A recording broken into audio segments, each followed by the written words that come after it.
The Wyoming dawn came cold and clear, the kind of morning where frost clung to sagebrush and your breath turned to vapor in the high country air.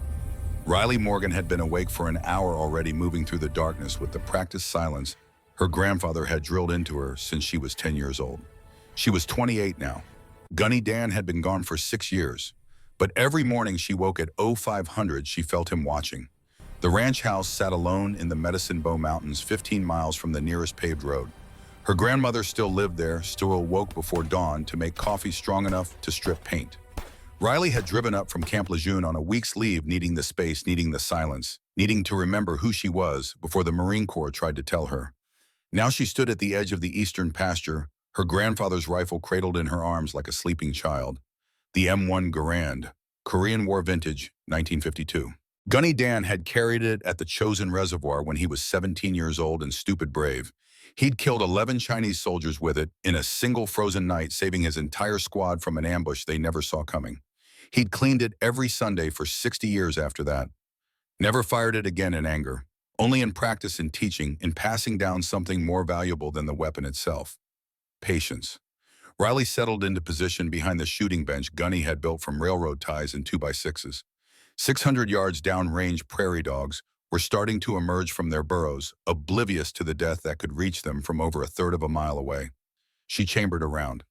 The action clacked smooth as silk. 72 years old, and this rifle still functioned like it rolled off the Springfield Armory assembly line yesterday.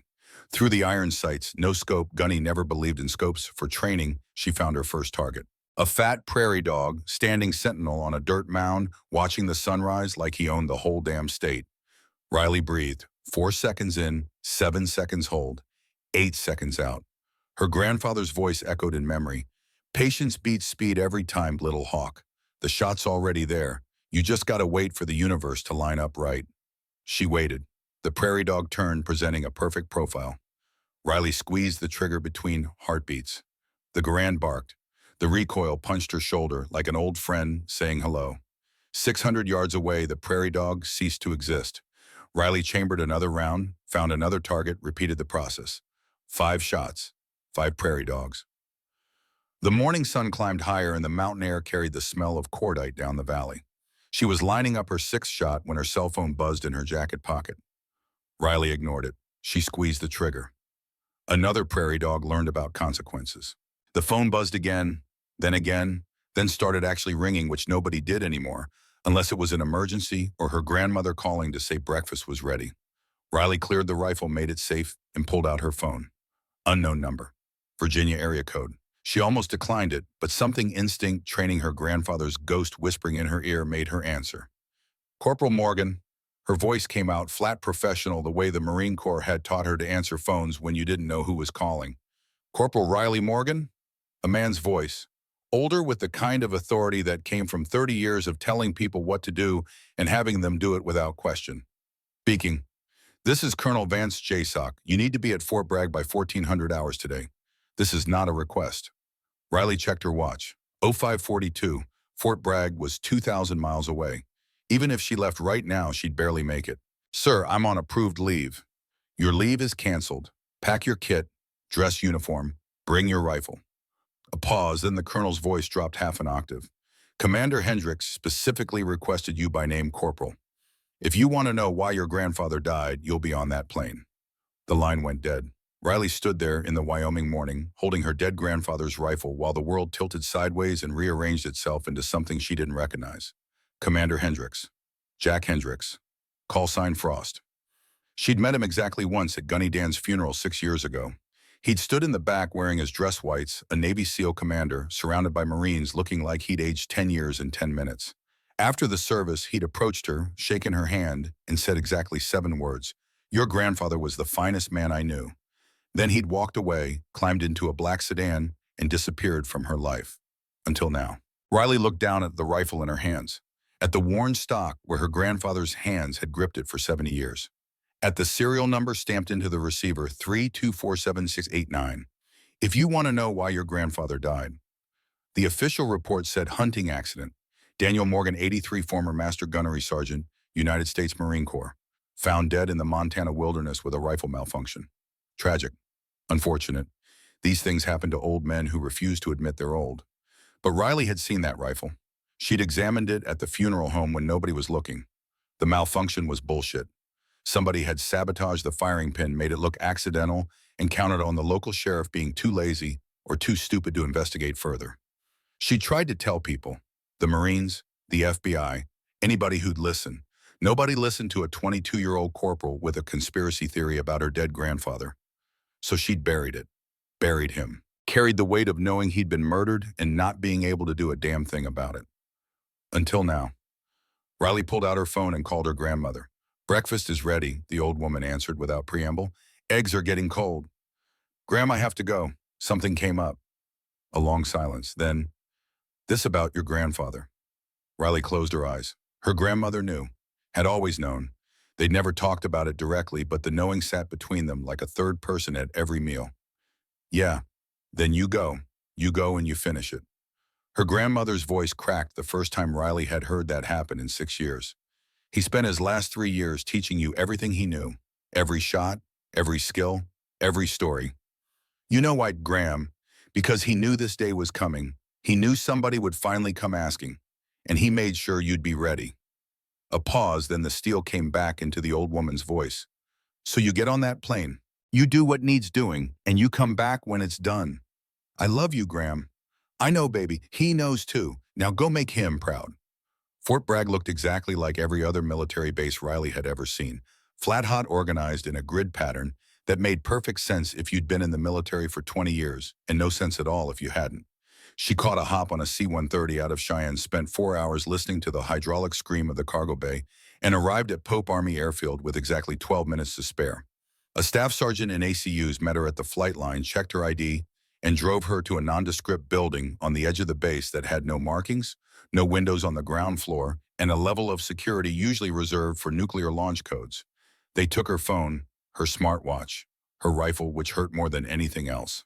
Then they led her through 3 separate security checkpoints, down 2 flights of stairs, and into a room that was technically called a skiff, but everybody just called it the vault. Sensitive, compartmented information facility, where secrets went to breed. 3 people waited inside. The first was a woman in Army dress uniform, full bird colonel, with an intelligence branch insignia and enough ribbons to suggest she'd spent her entire career in places that didn't officially exist. She was maybe 55, gray hair pulled back in a regulation bun, and eyes that analyzed Riley like she was a math problem that didn't quite add up. "Corporal Morgan, I'm Colonel Patricia Vance, JSOC liaison. Thank you for coming on such short notice." Riley stood at attention. "Ma'am." The second person was a man in his 40s, wearing civilian clothes, khakis, and a button-down that screamed government contractor.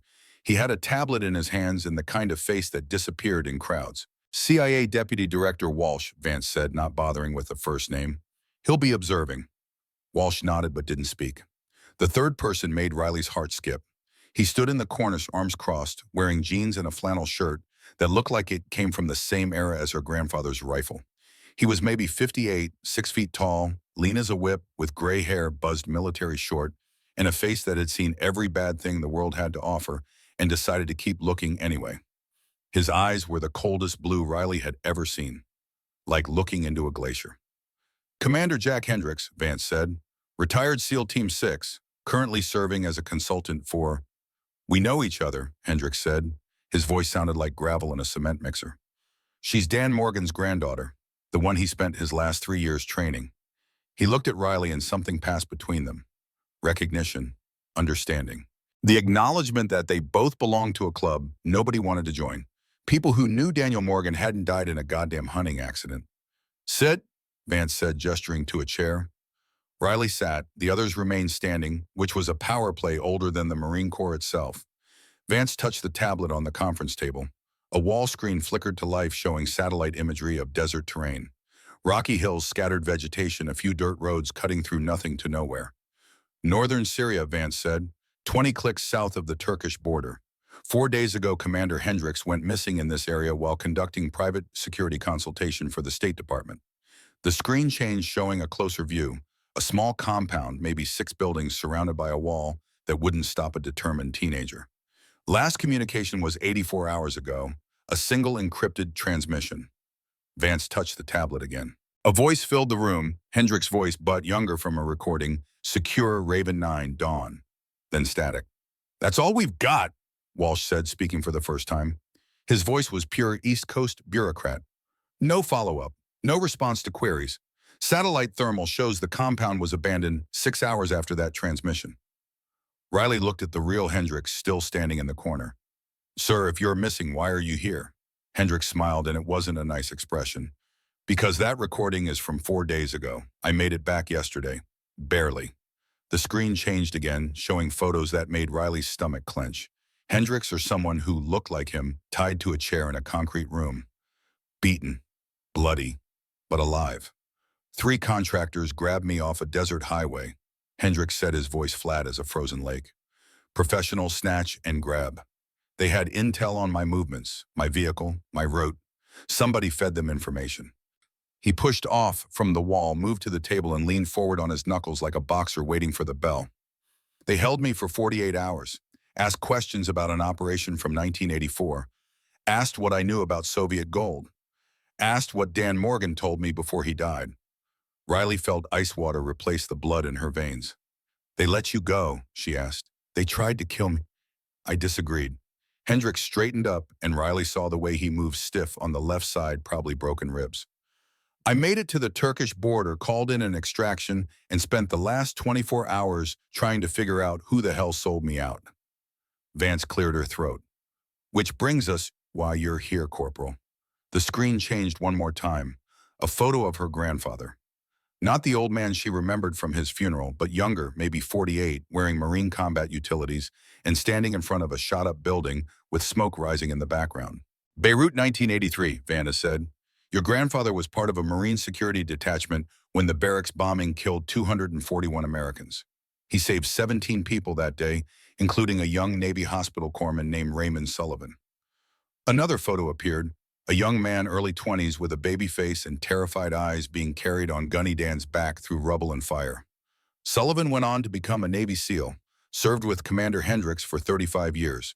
He's part of the team we're putting together to go back into Syria and finish what Hendricks started. Riley looked at Hendricks. What exactly did you start, sir? Hendricks reached into his shirt pocket and pulled out a small object. He set it on the table in front of Riley. It was a dog tag, worn scratched with a chain that had been cut rather than broken.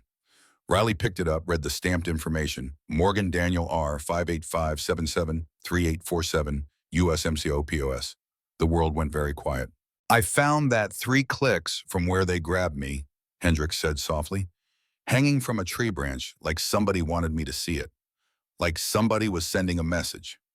Riley's hands started shaking. She put them in her lap where nobody could see. Your grandfather died 6 years ago, Vance said. In Montana.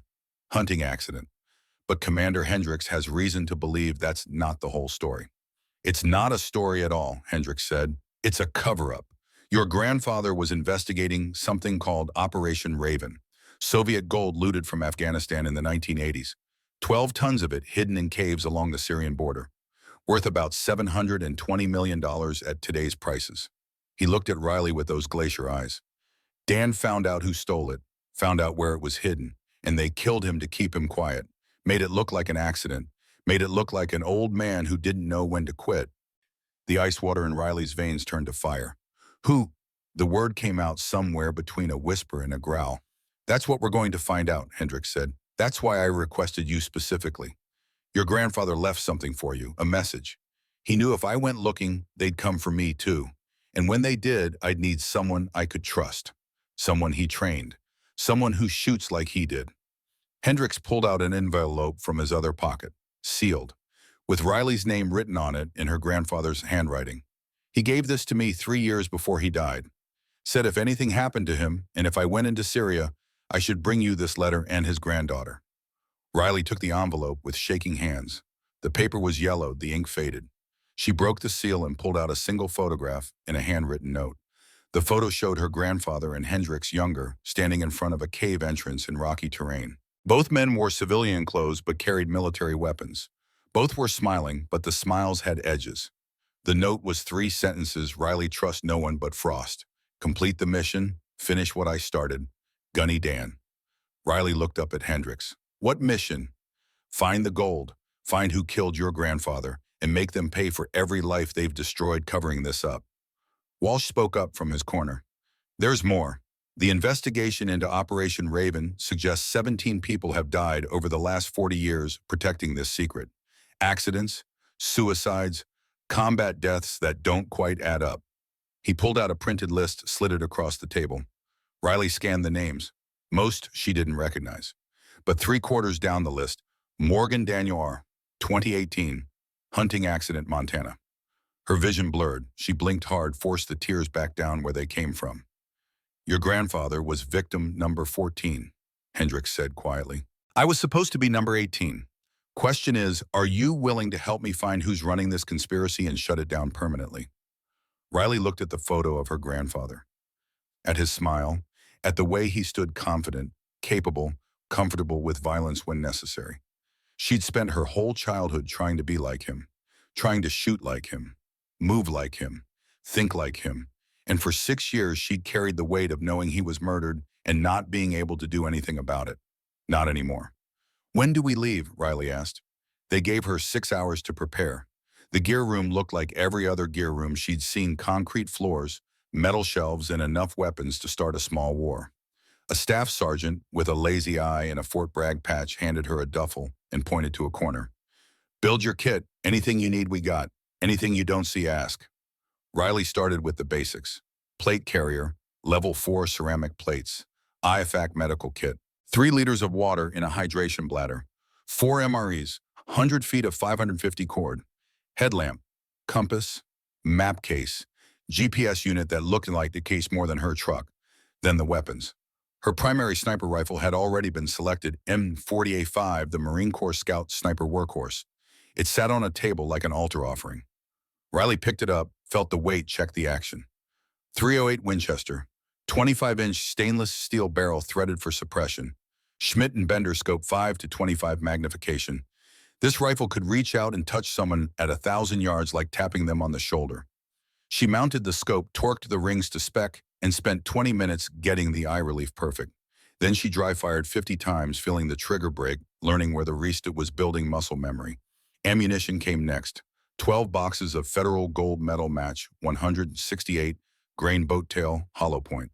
Premium stuff. Every round built to fly true and hit hard. She loaded 10 magazines, 20 rounds each.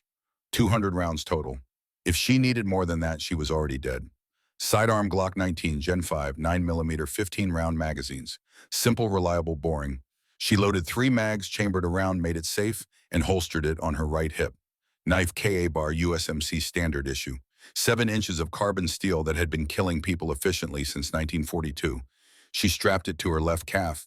The staff sergeant watched her work, occasionally grunting approval. You Morgan's granddaughter? He asked. Yes. Heard stories about that old man. They say he made a 900-yard shot in Korea with iron sights. No scope. 30 below weather. Wind so bad it was snowing sideways. Riley checked the tension on her plate carrier straps. He made a lot of shots. That was just one. They say he never missed. Riley looked at the sergeant. He missed once. Guy he was aiming at ducked at the last second. Bullet went high, hit the guy standing behind him instead. Granddad said missing was worse than dying, because when you miss, somebody else pays the price. The sergeant nodded slowly. You shoot like him. I try. That's all anybody can do. The team briefing happened at 2200 hours in a different room, bigger, with a conference table that could seat 12 but only held 4. Riley came in wearing her gear rifle slung across her chest, looking like every other operator who'd ever walked into a mission brief. Except she was 5'4" and weighed 122 pounds, soaking wet. The first person she saw was Hendricks, now dressed in full kit, looking 20 years younger and 10 times more dangerous. He nodded at her, gestured to a seat. The second person was a man in his 60s, built like a concrete block, with a face that looked like it had stopped a few punches in its time. He wore seal trident on his plate carrier and had the calm, patient expression of someone who'd been in so many firefights they all blurred together. Master Chief Raymond Sullivan, Hendricks said. Doc to his friends. Doc, this is Corporal Riley Morgan. Doc looked at Riley for a long moment. His eyes were brown, deep-set, and completely unimpressed. They sent us a girl. His voice sounded like he smoked a pack a day for 40 years and gargled with battery acid. For Frost. The room went very quiet. Riley held his gaze, didn't blink, didn't look away, just waited. Finally, Hendricks spoke. Doc Dan Morgan pulled you out of the Beirut rubble, carried you on his back while the building was still collapsing. You told me once you owed him your life. I do. Then show some respect to the woman he spent his last 3 years training to finish his mission. Doc's expression didn't change, but something shifted behind his eyes. How good is she? Only one way to find out, Riley said. They moved to the range at 2300 hours. Night shoot ambient light, only no illumination beyond what the moon and stars provided. Riley's target was a steel silhouette at 1,000 yards, half a mile away. Most people couldn't see it with the naked eye, let alone hit it. She built her shooting position on the dirt behind a shooting bench using her pack as a rest. Settled in behind the rifle. Adjusted the scope's parallax. Checked the wind indicator, a piece of surveyor's tape tied to a stake 20 yards downrange. Wind was 5 miles per hour from the west. Temperature 78 degrees. Humidity 42%, altitude 300 feet above sea level. She pulled out a small notebook, ran the calculations. Drop at 1,000 yards for 168 grain 308, approximately 300 inches. Wind drift approximately 18 inches. She dialed the scope's turrets, making the corrections. Then she settled in behind the rifle and waited. Hendricks stood 10 feet away with a spotting scope. Doc stood beside him, arms crossed, skeptical as hell. Wind's variable, Doc said. Good luck with that. Riley ignored him. She watched the surveyor's tape, watched the sagebrush, watched the way heat shimmer moved across the ground even at night. She breathed. 4 seconds in, 7 seconds hold, 8 seconds out. Her heart rate dropped to 52 beats per minute. The world narrowed to the scope picture. The crosshairs settled on the target, moved with her breathing, pulsed with her heartbeat. She waited. The wind dropped. The surveyor's tape went limp. Perfect condition. Would last maybe 3 seconds. Riley squeezed the trigger between heartbeats. The rifle barked. The suppressor took most of the sound, but Riley still felt the recoil punch her shoulder. Through the scope, she watched the bullet fly, a tiny distortion in the air, ripple in reality itself. 1.4 seconds later, the steel target rang like a church bell. Hit, Hendricks said from behind the spotting scope. Center mass. Riley chambered another round, found the target again, squeezed again. Crack, ring. Hit, 2 inches right of first, another round. Crack, ring. Hit, dead center. 3 more rounds, 3 more hits, 5 shots total, 6 seconds between shots, at 1,000 yards in the dark with variable wind. Riley cleared the rifle, made it safe, and stood up. Doc stared at her. His mouth hung open slightly, like his jaw forgot it was supposed to stay closed. What was your group size? Riley asked Hendricks. Hendricks lowered the spotting scope, looked at her, and for the first time since she'd met him, he smiled. 2.3 inches. At 1,000 yards. He looked at Doc. Dan taught her right. Doc finally closed his mouth, walked over to Riley, and stuck out his hand. Master Chief Raymond Sullivan. Friends call me Doc. You can too. Riley shook his hand. His grip was firm, but not crushing, testing her, but not trying to prove anything anymore. Dan Morgan was the finest Marine I ever knew, Doc said. He saved my life in Beirut, pulled me out of hell when I was too stupid and too young to know I was about to die. I owe him everything. He paused, looked at Riley with those deep-set brown eyes. I didn't believe Frost when he said we needed you. Thought you were charity. Thought you were here because of your name, not your skill. He glanced at the distant target, still ringing faintly in the night air. I was wrong. You'll do, Morgan. You'll do just fine. Riley felt something unlock in her chest, some weight she'd been carrying without realizing it. Thank you, Master Chief. It's Doc. And you don't thank me. You just keep shooting like that, and we'll bring your grandfather's killers to justice. The final briefing happened at 0300. 2 more people joined them. The first was a woman, early 40s Army uniform, with a 160th Special Operations Aviation Regiment patch. She had black hair pulled back in a tactical bun and the kind of calm expression that came from flying helicopters through the worst weather and the heaviest fire the world could throw at you. Captain Kira Blackwood, Hendricks said. Call sign Nomad. She'll be our pilot and extraction. Kira, this is Corporal Riley Morgan. Kira nodded. Heard good things about your shooting. Try not to need extraction. My bird's been in the shop for 3 days and I don't trust the mechanics. I'll do my best. The second person was younger, maybe 34, Air Force uniform with a combat controller patch. He had red hair, freckles, and the eager expression of someone who still thought war was exciting. Staff Sergeant Colt Ramsey, Hendricks said, Air Force ECT. He'll handle communications, drone surveillance, and calling in air support if things go completely sideways. Colt Corporal Morgan. Colt stuck out his hand. You're the one who just shot 5 for 5 at 1,000 yards in the dark. Yes. That's insane. I love it. We're going to get along great.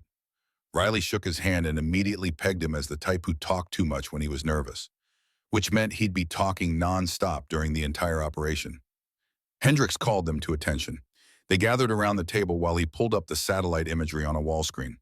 Operation simple in concept, complex in execution. We insert via hey-ho jump from 28,000 feet. Glide 40 miles into Syria under the radar. Land here, he pointed to a spot on the map, 8 clicks south of the target compound. The image zoomed in, showing terrain that looked like the surface of Mars. Rocky barren with scattered vegetation and a few dirt trails cutting through nothing. Intelligence suggests Commander Hendricks was held at this compound before he escaped. We believe his captors were private military contractors working for someone with significant resources and political protection. Who? Riley asked. That's what we're going to find out. We know they're connected to Operation Raven. We know they've killed at least 14 people, covering it up. We know they have access to classified information about U.S. military operations. Hendricks looked at each of them in turn. This is not an official mission. If you're captured, the U.S. government will deny knowledge. If you're killed, there will be no flag-draped coffin, no burial at Arlington. You'll just disappear, and eventually they'll tell your families you died in a training accident somewhere nobody can verify. He let that sink in for a moment. Questions? Doc raised his hand. Rules of engagement. Defend yourselves, avoid civilian casualties. Beyond that, use your judgment. These people are professional killers working for a criminal conspiracy.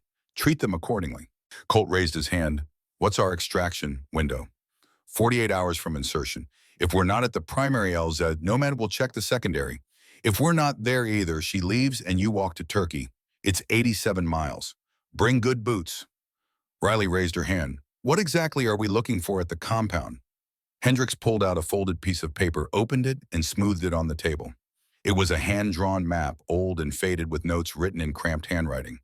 Your grandfather made this in 1984. It's a map of the cave system where the Soviet gold is supposedly hidden. He spent 6 months in Afghanistan and Syria tracking it down. Never found it.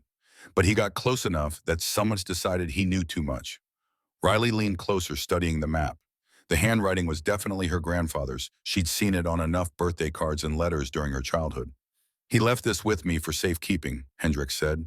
Told me if anything happened to him, someone would need to finish what he started. I think that compound is related to the caves. I think whoever grabbed me is moving the gold. And I think they're willing to kill anyone who gets close. He looked at Riley. Your grandfather spent 40 years trying to expose this conspiracy. Died trying. Now it's our turn. You and Owen. Riley looked at the map, at her grandfather's handwriting, at the careful notes and coordinates and warnings written in the margins. She thought about 6 years of carrying the weight of knowing he was murdered. 6 years of being told she was crazy. 6 years of feeling helpless. Not anymore. I'm in, Riley said. Outstanding. Hendricks checked his watch. We load in 4 hours. Get some rest. Pray if you are the praying type. And check your gear one more time. Because once we jump, we're committed. Riley didn't sleep. Couldn't. Instead, she sat in the ready room at 0430, cleaning her rifle for the 3rd time, checking and rechecking every component, every connection, every possible failure point.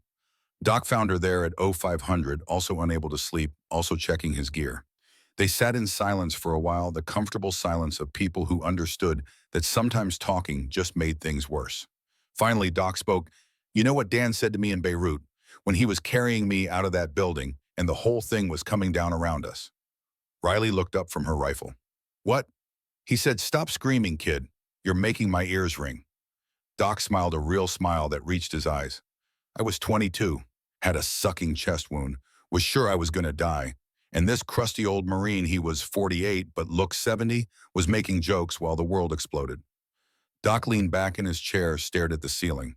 He saved 17 people that day. Went back into the rubble 17 times. Last time, the building collapsed completely. Trapped him for 6 hours before they dug him out. Broken ribs, punctured lung, 3rd-degree burns on his back. Doc said he'd never walk right again. He never even mentioned it, Riley said. That's because Dan Morgan didn't do things for the recognition. He did them because they needed doing. Because someone had to. Because that's what Marines do. Doc looked at Riley. He spent his last 3 years teaching you everything he knew. Every shot, every skill, every story. You know why? Riley felt her throat tighten. Colonel Vance said he knew this day was coming. More than that, he knew he was going to die. Knew they were coming for him, could have run, could have hidden, could have just let it go. Doc leaned forward. But Dan Morgan never quit anything in his life. So instead of running, he trained you. Made sure when they killed him, the mission wouldn't die with him. Riley's hand started shaking again. She gripped the rifle tighter to hide it. He loved you enough to turn himself into bait, Doc said softly. Loved you enough to die so you could live. And loved you enough to give you the tools to finish what he started. A single tear rolled down Riley's cheek. She wiped it away quickly, angry at herself for showing weakness. Don't, Doc said. Don't be ashamed. Crying doesn't make you weak. Makes you human. Your grandfather cried at my wedding, cried when his wife died, cried watching the sunset over the ocean because he thought it was beautiful, and he was man enough to admit it. He stood up, walked over to Riley, and put a hand on her shoulder. You're about to jump out of an airplane at 28,000 feet and glide into a hostile country to hunt down the people who killed your grandfather. You're going to do it with a rifle he taught you to shoot and skills he spent his life passing down. And you're going to succeed because you're Dan Morgan's granddaughter and Morgan women don't quit. Riley looked up at him. How do you know I'll succeed? Doc smiled. Because I've been doing this for 40 years. I've seen 1,000 operators come and go. Most are competent. Some are good. A handful are great. And once in a generation, you get someone who's touched by something beyond skill. He squeezed her shoulder. Your grandfather was touched. And so are you. I saw it tonight when you shot. The patience, the control, the way you waited for the perfect moment instead of forcing it. That's not training. That's something deeper. Something that can't be taught. He let go, stepped back. Now finish checking your gear. We got a plane to catch. The C-70 Globemaster took off from Pope Army Airfield at 0700 hours. Inside the cargo bay, 5 operators sat in jump seats wearing oxygen masks and cold weather gear that made them look like astronauts preparing for a moon landing. The loadmaster gave them the 10-minute warning. Then 5. Then 1. At 28,000 feet somewhere over the Mediterranean Sea, the rear cargo door opened. Wind screamed into the bay. The temperature dropped to -40.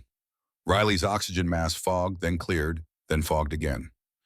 Hendricks stood first, checked his parachute rig, checked his altimeter, checked the GPS unit strapped to his wrist. Then he looked at Riley and gave her a thumbs up. She returned it. Doc went second, then Colt, then Riley. She stood at the edge of the ramp, looking down at nothing. The Mediterranean was 30,000 feet below, invisible in the pre-dawn darkness. Turkey was 40 miles ahead. Syria 40 miles beyond that. Her grandfather's voice echoed in memory. Patience beats speed every time, little hawk. Riley stepped off the ramp into 5 miles of empty air. For 3 seconds she fell. Then her parachute deployed, the canopy snapped open, and suddenly she was gliding instead of falling. The MC-5 Ram Air parachute had a glide ratio of 3-to-1. For every foot she fell, she moved forward 3 feet. At 28,000 feet, that meant she could glide nearly 16 miles before landing. Plenty of range to cross the Turkish coast, cross 40 miles of Syria, and land at the designated LZ without anyone on the ground knowing they were there. Riley checked her GPS, checked her heading, made small adjustments to her glide path. Around her, she could see the others' dark shapes against a darker sky, flying in formation like migrating birds. Below, the world slowly resolved into detail. Coastline, cities, roads, mountains, and finally, as the sun began to rise behind them, the Syrian desert. 22 minutes after stepping off the ramp, Riley's boots touched Syrian soil. She collapsed the parachute, buried it in a shallow hole, and marked the GPS coordinates. Then she shouldered her pack, checked her rifle, and moved toward the rally point. 4 shadows emerged from the darkness. Doc, Hendricks, Colt, and 1 missing. Where's Nomad? Riley whispered. Already gone, Hendricks said. Flew straight to the forward operating base.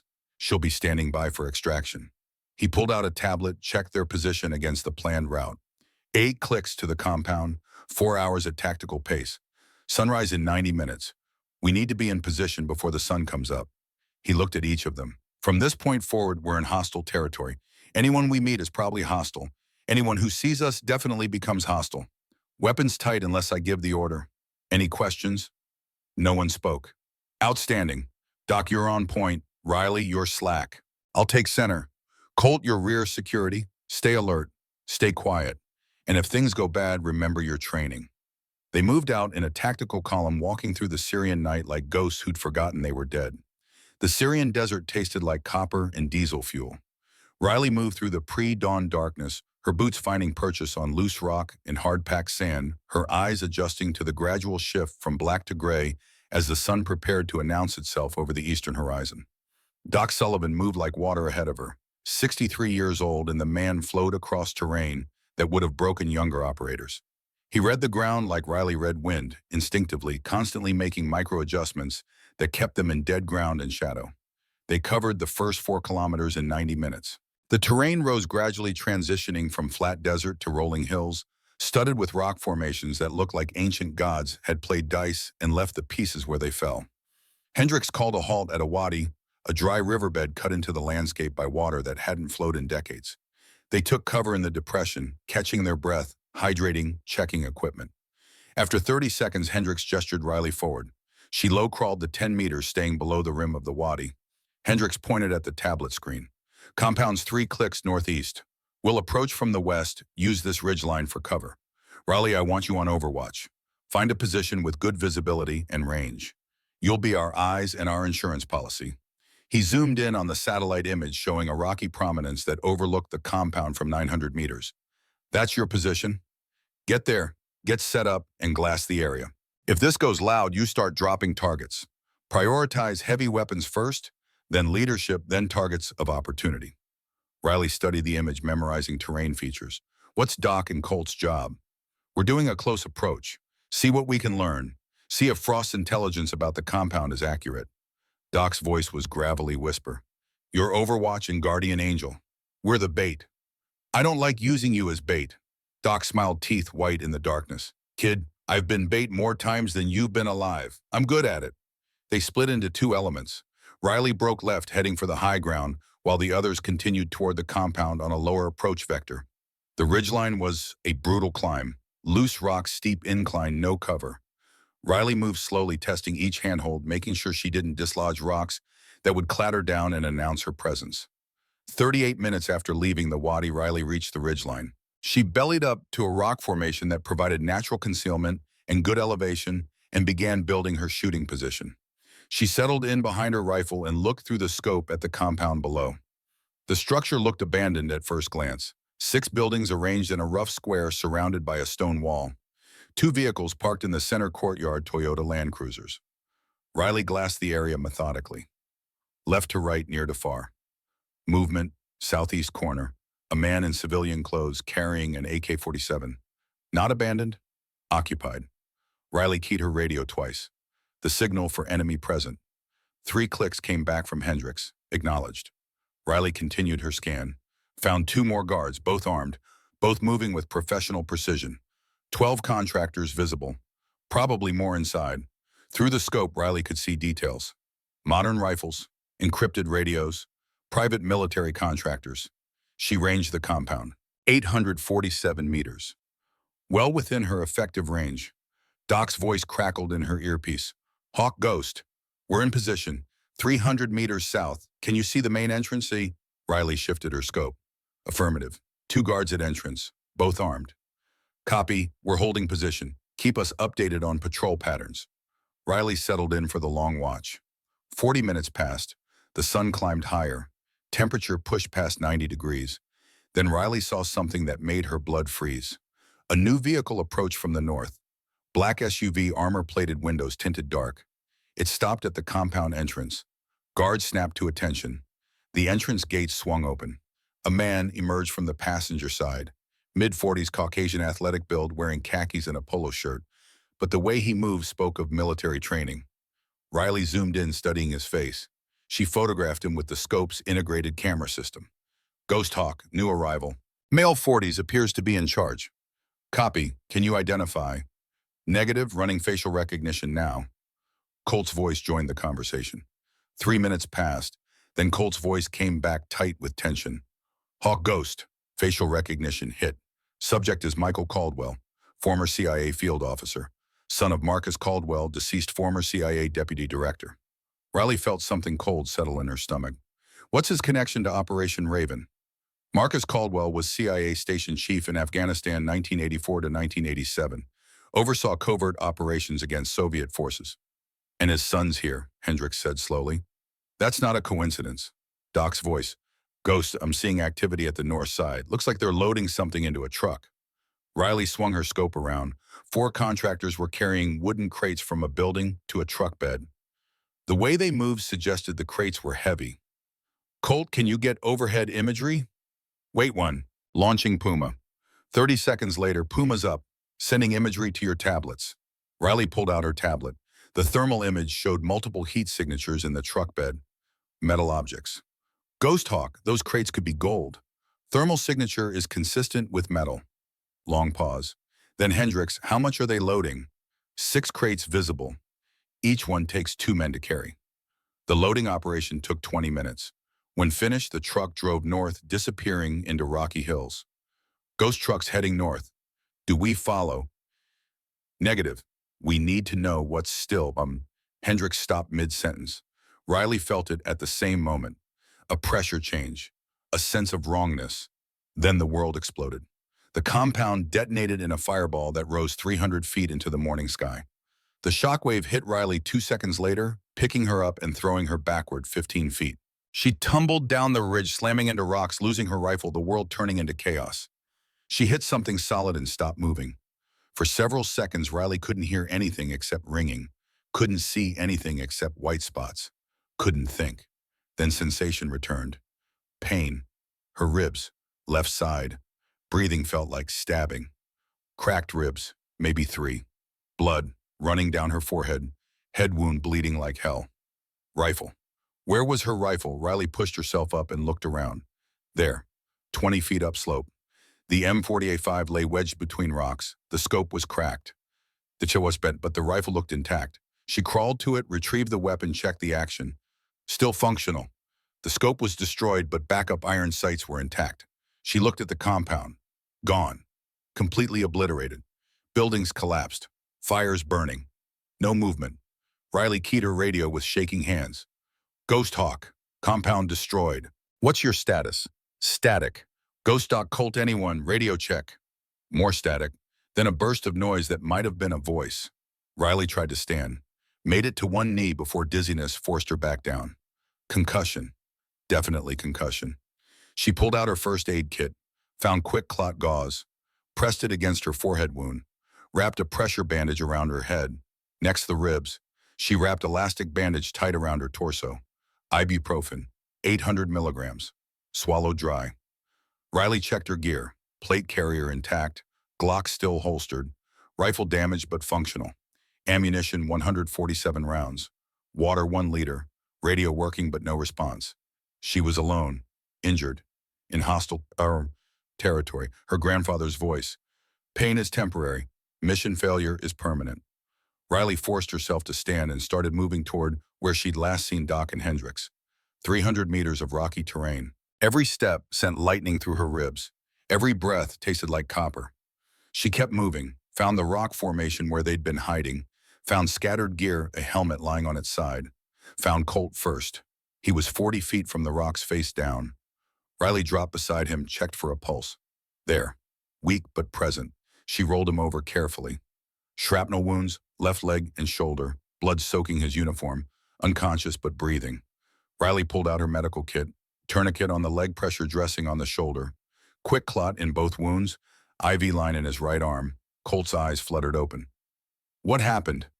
Compound exploded. You got hit. Don't move. Doc. Where's Doc? I don't know. Stay here. Riley continued searching. Found Doc 50 meters out, lying behind a boulder. At first she thought he was dead. Then she saw his chest rise. Riley moved to his side. Doc's eyes opened. Morgan. His voice was rough. You look like hell. You should see yourself, Master Chief. Doc tried to sit up, winced, settled back. Burns, back and arms, shrapnel left side. I've been worse. Riley examined him quickly. Serious but not immediately life-threatening. 3rd-degree burns, shrapnel wounds, but no major arterial bleeding. Where's Frost? Doc asked. Riley felt her stomach drop. I haven't found him yet. He was closest to the compound. right at the wall when it blew. Doc closed his eyes. Riley, if he was inside the blast radius, then I'll find what's left and bring him home. You can barely walk. I can walk enough.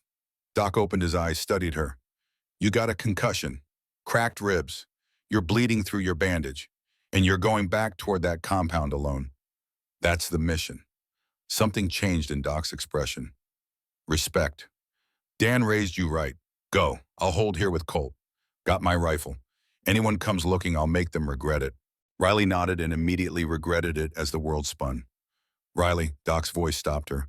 Your grandfather made me promise something. When he gave Frost that letter for you, he made me promise that if you ever went on this mission, I'd tell you the truth about how he died. Master Chief, I need to. He knew they were coming.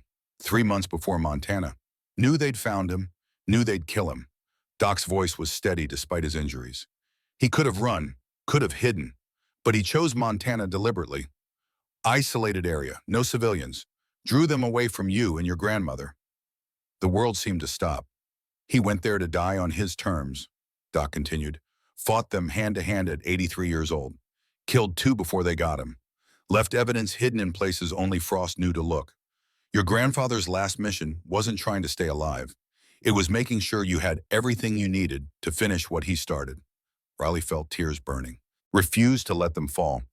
So you go find Frost, Doc said, because Dan Morgan spent his last 3 years preparing you for this exact moment. Don't waste it. Riley took a breath, feeling her broken ribs grind. What about you and Colt? We'll be here.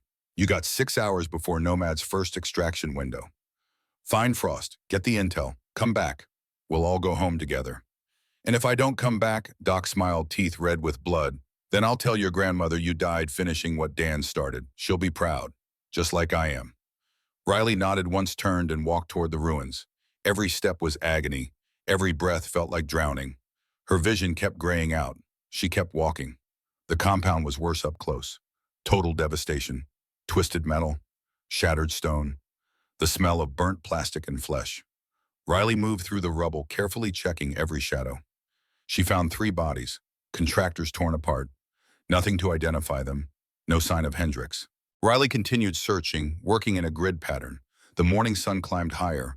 Temperature pushed past 100 degrees. She found evidence of the gold scraps of wooden crates, fragments of cargo truck tire tracks leading north. But the bulk was gone, moved before the explosion. Riley reached the northern edge and found something that made her stop. A cave entrance, partially collapsed but still accessible. Hidden behind what had been a storage building. Fresh tire tracks led to it. Fresh boot prints. Riley checked her rifle, chambered around, and entered the cave. The temperature dropped 20 degrees immediately. Riley pulled out her tactical flashlight, attached it to her rifle, and activated it. The beam revealed a tunnel carved from natural rock. The walls were smooth, worn by water.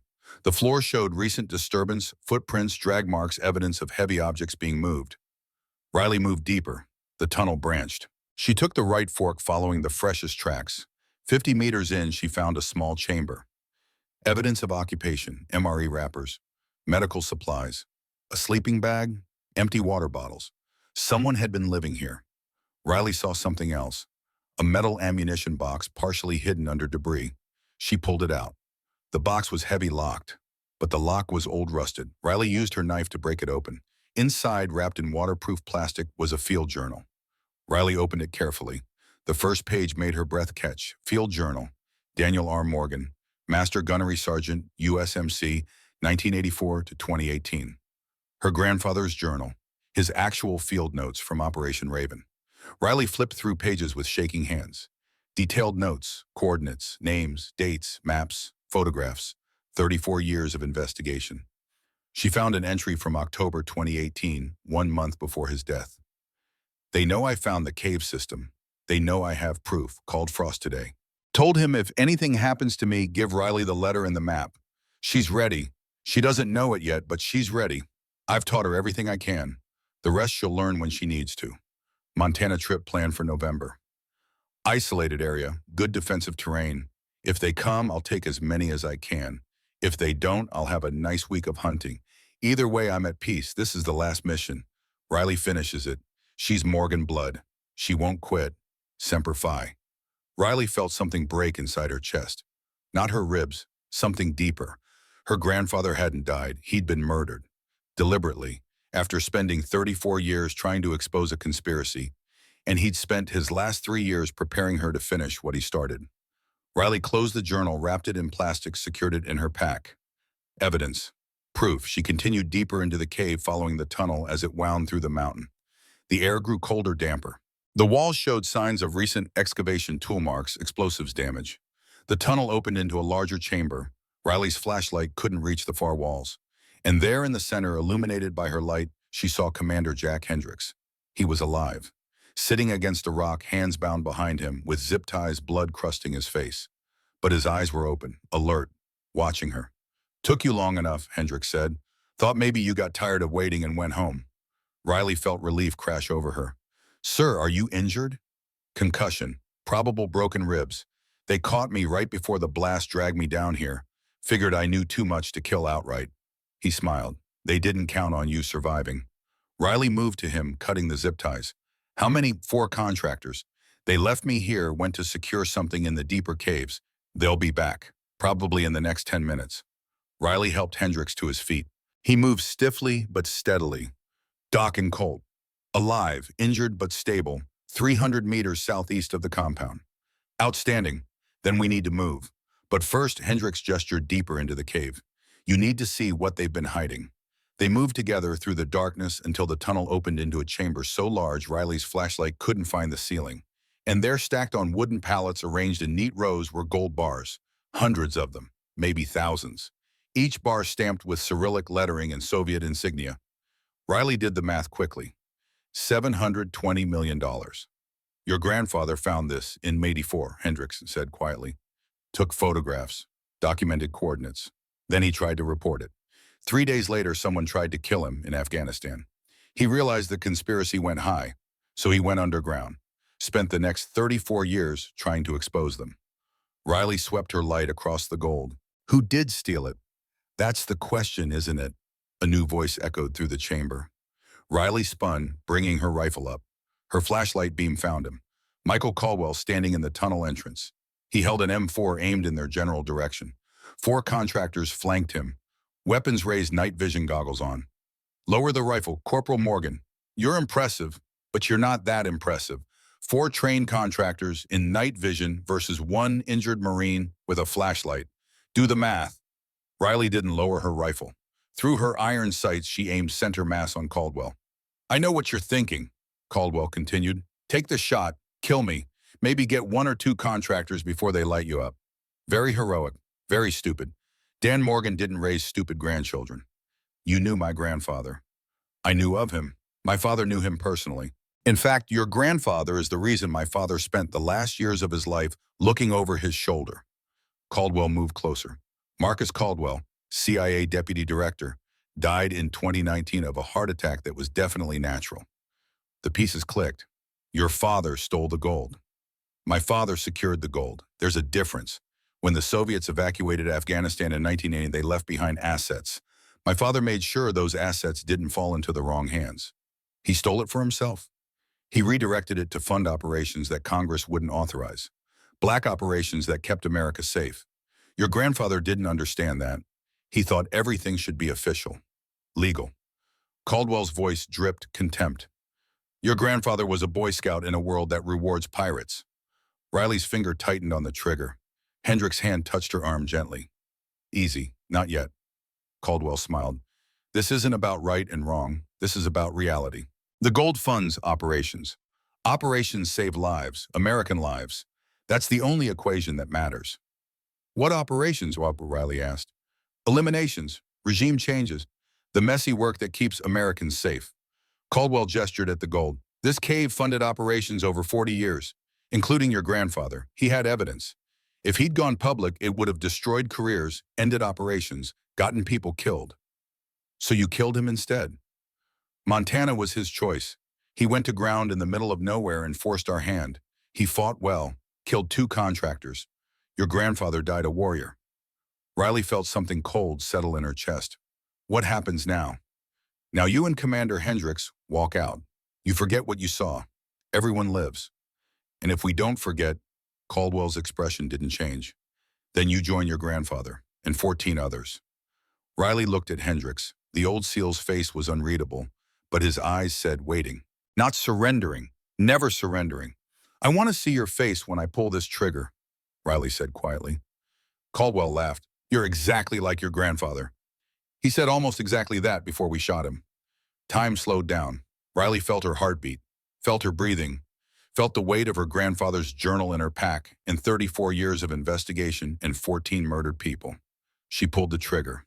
The rifle barked. The muzzle flash lit the cave like lightning. Michael Caldwell's head snapped back. He dropped. The 4 contractors opened fire. Bullets cracked through the air. Riley was already moving, diving, left, rolling behind rocks. Hendricks went right. Riley came up shooting. Iron sights, close range point shooting. The contractors had night vision, but they'd been flash blinded. First contractor, 2 rounds, center mass, down. Second contractor, 1 round face shot, down. Third and fourth, behind, cover firing blind. Hendricks appeared with Caldwell's dropped M4. Full auto burst. Third contractor down screaming. The fourth contractor ran, silence descended. Riley moved to Caldwell's body, confirmed the kill. Her shot had been precise right between the eyes. Hendricks checked the contractors. 3 dead, 1 wounded but unconscious. He zip-tied the wounded one. We need to move, Hendricks said. That last contractor will bring reinforcements. We've got maybe 20 minutes. What about the gold? Hendricks smiled coldly. Your grandfather planned for this. Documented everything. Drew up plans to destroy the cave system. He pulled out Caldwell's radio, changed frequencies, began transmitting. Nomad, this is Ghost. Emergency extraction. Grid 392847. Multiple casualties. Hostile forces en route. Static. Then Kira's voice. Ghost Nomad, I have your position. ETA 18 minutes.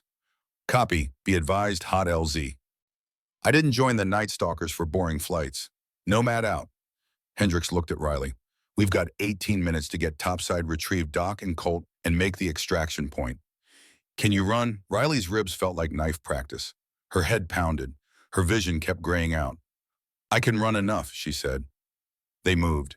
The Syrian sun had reached its zenith, turning the desert into a blast furnace. Riley and Hendricks emerged from the cave at a dead run. Behind them in the depths, they'd left Caldwell's body and 3 dead contractors and enough gold to fund a small nation's military. And they'd left something else, C4. 6 blocks, set with 40-minute delay timers. When those charges detonated, the cave would collapse. The gold would be buried under thousands of tons of rock. Now they were racing those timers. 38 minutes remaining. They covered the 300 meters to Doc's position in 4 minutes. Found the old SEAL exactly where Riley had left him, rifle across his lap, watching the approach. Colt was conscious, sitting up, his injured arm in a sling, pale but alert. About damn time, Doc said. Heard shooting. Figured you either won or I'd be having a really bad day. We won, Hendricks said, but we need to move. Now. LZ is 2 clicks north. Nomad's inbound. 14 minutes. Doc nodded, started to stand. His face went white. Riley moved to help, but he waved her off. I can walk. Colt tried to stand, made it upright, took 2 steps, and his leg buckled. Riley caught him. Can't put weight on it, Colt said. Shrapnel hit the femur. Riley looked at Hendricks. Colt couldn't walk. Doc could barely walk. Riley was operating on adrenaline and stubbornness. I'll carry him, Riley said. Doc shook his head. Kid, you weigh 120 pounds. He weighs 180. You got broken ribs. I can carry him 2 clicks. My grandfather carried you through Beirut with worse injuries. I can do this. Hendricks studied her face. Whatever he saw made him nod. Doc, can you walk if you use my rifle as a crutch? Yeah, I'm slow but mobile. Outstanding. Riley takes point with Colt. I'll take rear security. Doc in the middle. We move as fast as Riley can manage. Riley turned her back to Colt. Climb on. Piggyback. Lock your arms around my neck, but don't choke me. Colt climbed on. The weight settled across Riley's shoulders like a mountain. Her broken ribs immediately began filing complaints. She started walking. The first 100 meters were the hardest. Her body fought her every step. Her ribs ground together. Her legs shook. But her grandfather's voice echoed, pain is just information. You don't have to obey it. So she acknowledged the pain and kept moving. After 500 meters, something strange happened. The pain didn't go away, but it stopped mattering. Her body found rhythm. Left foot, right foot. Breathe, left foot, right foot. Breathe. Colt spoke quietly near her ear. How are you doing this? Morgan family genetics. We're too stupid to know when to quit. Behind them, Doc laughed. It turned into a cough.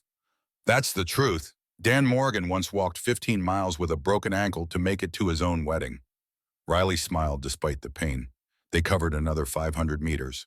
One click down, one to go. Then Hendrick's voice, contact rear. Two vehicles approaching fast. One click behind us. Riley didn't stop. How long until they're in weapon range? 4 minutes, maybe 5. How long until we reach the LZ? 8 minutes at current pace. The math was ugly. The vehicles would catch them before extraction. Options, Riley asked. We split up. I stay behind to slow them down. No. Doc's voice was firm. Nobody stays behind. We all go home, or none of us do. Riley's mind raced. How many hostiles? Thermal shows 8 contacts. 2 vehicles, 4 per vehicle. Heavy weapons. Riley stopped walking. Colt slid off her back. She turned to Hendricks. Give me 30 seconds to set up. I can engage at extreme range. Slow them down. Hendricks shook his head. Your scope's destroyed. Iron sights at 1,000+ yards against moving vehicles. My grandfather made a 900-yard shot with iron sights in a blizzard. I can make this in clear weather. Doc met her eyes. For a long moment, he didn't speak. Then, yeah, I believe you can. Riley turned to Hendricks. Commander, I can do this, but I need 1 minute, and I need you 3 to keep moving. When Nomad arrives, you get on that bird. If I'm not there, you leave without me. Corporal, that's the only way we all survive. Hendricks studied her face, then nodded slowly. You get 1 minute, not 30 seconds. 1 full minute. Then you abandon position and run. We'll lay down covering fire if they get close. Understood. Riley moved to a rocky outcrop that provided elevation. She dropped her pack, pulled out her grandfather's field journal, and tucked it inside her shirt next to her heart. Then she built her position. Bipod deployed, rifle settled, body prone, iron sights aligned. The vehicles were visible now. 2 Toyota Hilux trucks with machine guns mounted in the beds. Moving fast, closing distance. Riley ranged them by eye. 1,200 meters, maybe 1,300. At that distance, with iron sights, she'd be shooting on instinct. She watched the vehicles, moving fast but not evasively. Confident, they were about to learn differently. Riley controlled her breathing. 4 seconds in, 7 seconds hold, 8 seconds out. Her heart rate dropped. The world narrowed. The lead vehicle had a PKM machine gun in the bed. The gunner was standing exposed. Stupid. Riley calculated lead distance. The vehicle was moving 60 kilometers per hour. That was 16.7 meters per second. Time of flight at 1,300 meters was 1.8 seconds. She needed to lead by 30 meters. She aimed at a point in space where the vehicle would be in 2 seconds. Aimed at nothing. Aimed at the future. And squeezed. The rifle barked. Riley worked the bolt, not waiting to see impact. Aimed, squeezed, bolt, aim, squeeze, bolt, aim, squeeze. 4 shots in 12 seconds. Through the iron sights, Riley watched the lead vehicle swerve. The gunner was gone. The vehicle veered off the road, stopped. The second vehicle slowed, taking evasive action. Riley aimed at it, let it, squeezed. The shot hit near the engine block. Steam erupted. The vehicle slowed but didn't stop. 2 more shots. One hit the windshield. The vehicle swerved, stopped. Both trucks stationary, occupants dismounting, taking cover. Riley had bought time, maybe 3 minutes. Enough. She grabbed her rifle and ran. Her ribs screamed. Her lungs burned. She ran anyway. The LZ was visible ahead, a flat area marked with an IR strobe. And there, growing larger in the western sky, was the most beautiful sight Riley had ever seen. An MH-60 Blackhawk flying low and fast. Hendricks, Doc, and Colt had already reached the LZ. Doc was on one knee providing security. Colt sat with his back against a rock. Hendricks stood, waving the helicopter in. Riley covered the last 200 meters in a sprint. She reached the LZ just as the Blackhawk flared rotors screaming. The helicopter touched down. Side doors opened. The crew chief gestured frantically. Doc moved first, helping Colt up and half-dragging him to the aircraft. Hendricks provided cover. Riley climbed aboard. Doc and Colt strapped in. Hendricks jumped in last. The Blackhawk lifted immediately, accelerating hard. Through the open door, Riley could see the disabled vehicles, could see figures moving, could see muzzle flashes. Then they were out of range, screaming across the Syrian desert at 140 knots. Riley leaned back against the bulkhead, finally allowing herself to relax. The adrenaline was draining away, leaving pain and exhaustion. Doc reached over to squeeze her shoulder. Outstanding shooting back there. Your grandfather would be proud. Riley didn't trust herself to speak. She just nodded. The combat medic finished with Colt and moved to Riley. Let me see those ribs. I'm fine. That wasn't a request. Riley let the medic unwrap her bandage. His hands were professional, gentle. He pressed carefully along her ribs. 3 fractures, maybe 4. No displacement. Lung sounds clear. You're lucky. He rewrapped her ribs, gave her water and pills, antibiotics and something for pain. Riley took them. Hendricks moved through the cabin, checking on each of them. He settled next to Riley. You made 4 hits at 1,300 meters with iron sights on moving targets. That's the best shooting I've seen in 40 years. My grandfather trained me. I know. Hendricks pulled out her grandfather's journal from inside his own shirt. He must have taken it from her pack. 34 years of investigation, names, dates, evidence, proof of everything. Riley took the journal. What happens now? Now we get this to people who can act on it. FBI, DOD Inspector General, congressional oversight. The conspiracy dies in the light. Riley looked out the door at the Syrian desert passing below. Somewhere back there in approximately 15 minutes, 6 blocks of C4 were going to collapse a cave system. $720 million would be buried forever. Her grandfather's final mission would be complete. There's one more thing, Hendricks said. He pulled an envelope from his pocket, with Riley's name in familiar handwriting. Dan gave this to me 3 years before he died. Said to give it to you after the mission was complete. Riley took the envelope with shaking hands. Inside was a single letter dated October 2018. Little Hawk, it began. If you're reading this, you've finished the mission. You found the gold, found the truth, made them pay. I knew you would. You're probably angry. Angry that I went to Montana. Angry that I didn't run. Let me explain. I was 83 when I wrote this. My body was failing. I had maybe 2 years left. I could have spent them running, hiding. Or I could have spent them preparing you. I chose you. Montana wasn't an accident. It was deliberate. I drew them away from you, from your grandmother. I chose terrain I could defend. I fought them. Killed 2. Died on my terms. But more importantly, I spent my last 3 years teaching you everything. Every shot, every skill, every story. I packed a lifetime of knowledge into 3 years because I knew time was short. I was preparing you for war, not with uniforms and flags, the kind with shadows and lies. I was preparing you to finish what I started. I died fighting. That's what Marines do. But I didn't die defeated. I died knowing you would finish it. Be proud of what you've done. Be proud that you're a Morgan, and Morgan women don't quit. I love you forever. Tell your grandmother I'm sorry I couldn't grow old with her, but I kept my promise to protect our family. Semper Fi, Little Hawk. Your grandfather, Gunny Dan. Riley read the letter 3 times, then folded it carefully and tucked it inside her shirt next to her heart. She didn't cry, but her eyes burned and her throat closed, and something in her chest felt like it was simultaneously breaking and healing. The helicopter crossed into Turkey. Kira's voice, feet dry, friendly territory, ETA to Incirlik, 22 minutes. Riley checked her watch. The C4 would detonate in 6 minutes. She watched the desert behind them. 6 minutes later, she saw it. A dust cloud rising visible for 3 seconds before disappearing. The cave collapsing. $720 million buried forever. Operation Raven was over. 3 weeks later, Riley stood at Arlington National Cemetery wearing dress blues and holding a folded flag, while a Marine Honor Guard fired a 21-gun salute. Master Gunnery Sergeant Daniel Robert Morgan's funeral was happening 40 years late, but properly. With honors. With truth. The Commandant of the Marine Corps read the citation accompanying her grandfather's Navy Cross. His service in Korea. His covert operations. His investigation into Operation Raven. His deliberate sacrifice to protect his family. When the rifles fell silent and the bugler played taps, the Commandant presented the flag to Riley's grandmother. On behalf of the President, the Commandant, and a grateful nation, please accept this flag as a symbol of our appreciation for your husband's honorable and faithful service. Riley's grandmother took the flag, held it against her chest, looked at Riley. He knew, the old woman said quietly. He knew you'd finish it. That's why he could go to Montana in peace. After the ceremony, Commander Hendricks approached, walking with a cane now. Corporal Morgan, how are you holding up? I'm okay, sir. Liar, but I respect the attempt. He looked at her grandfather's headstone. Dan deserved this. Yes, sir. The investigation's moving forward. FBI's got 18 people in custody, 3 senators under investigation. Your grandfather's journal is the cornerstone.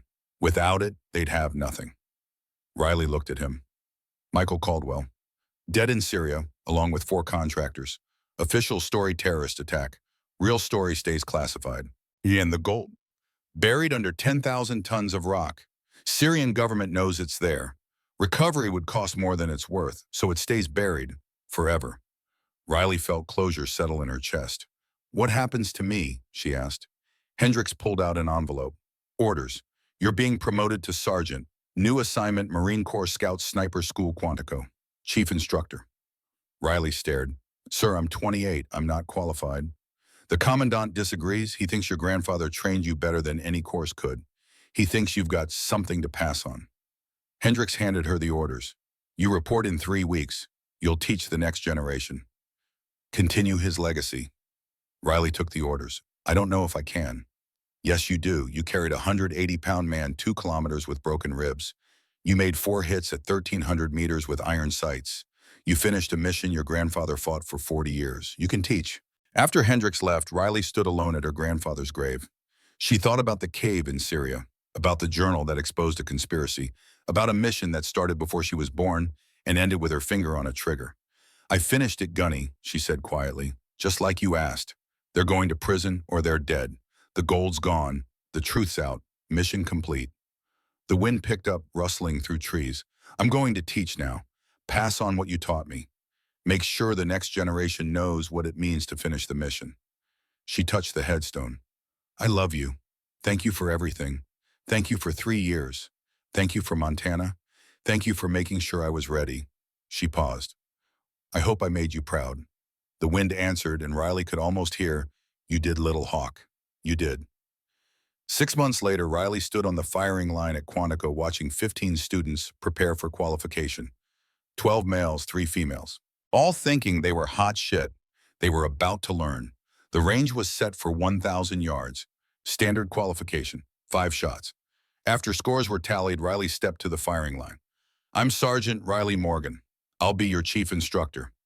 Some of you are thinking I'm too young, too small, too female to teach you anything. You're wrong, but I'm going to prove it. She settled behind a rifle, her grandfather's M1 Garand, the same one from Korea. Target is 1,000 yards. I'm using iron sights, no scope, no magnification, just eyes experience in everything my grandfather taught me. She chambered around. My grandfather made a 900-yard shot in Korea with this rifle. Iron sights. Blizzard. Saved 40 Marines. I'm about to make a 1,000-yard shot in perfect weather. Watch and learn. Riley settled into position. The familiar ritual, the breathing, the way her body knew exactly how to hold the weapon. She squeezed. The Garand barked. 1,000 yards down-range steel rang. Riley worked the bolt, fired again.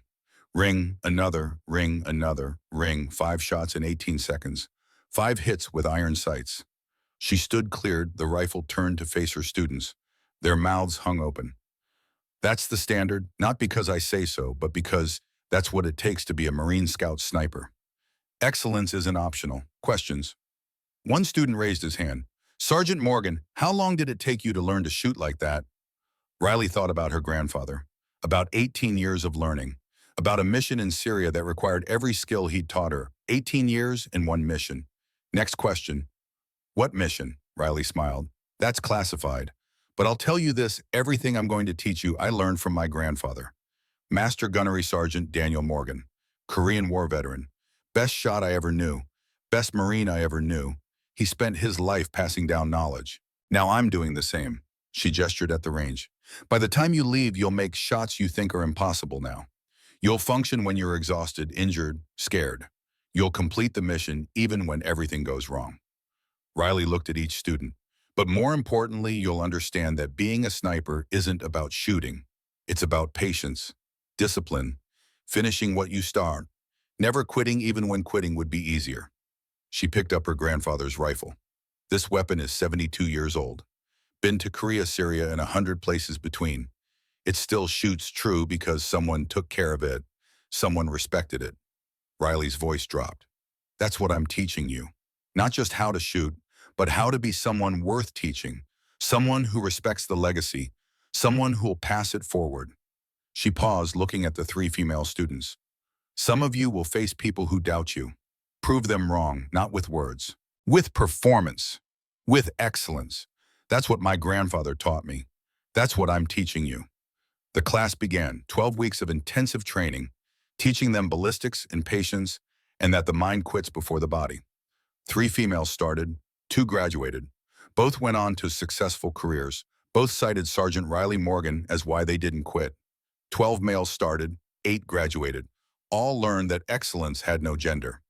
Doc Sullivan showed up periodically. The old SEAL would appear to observe, then pull Riley aside for coffee. "You're doing good work," he told her. Dan would be proud. "I hope so. I know so. Most teach techniques. A few teach skills. Only the best teach legacy. You're teaching legacy." 10 years after Syria, Riley was promoted to gunnery sergeant, still teaching at Quantico, still carrying her grandfather's M1 Garand, still making 1,000-yard shots with iron sights. Doc Sullivan passed that year. 83 years old. Died peacefully. The funeral was at Arlington. Full honors. Riley told the story of Beirut, told how her grandfather saved Doc's life, and how Doc spent 40 years honoring that debt. After the ceremony, Riley stood at her grandfather's grave. "Doc's gone now," she told the headstone. "He lived a good life. Said to tell you he kept his promise. Looked after your granddaughter." She smiled. "I'm still teaching, still passing on what you taught me. Got my 10th class graduating next month. They don't know it, but they're learning from you. Every technique, every story, every lesson, it's all you." The November wind rustled through trees. "I miss you," she said quietly. "Still miss you every day, but I understand why you did what you did, why you chose Montana, why you spent your last years training me. You weren't preparing me to survive. You were preparing me to finish what you started." And I did. Mission complete, Gunny. She touched the headstone one last time, then walked away. Behind her, carved in stone, Master Gunnery Sergeant Daniel R. Morgan, United States Marine Corps Navy, Cross Korea, Cold War Operations, Operation Raven, 1935-2018. Patience beats speed every time. Semper Fidelis.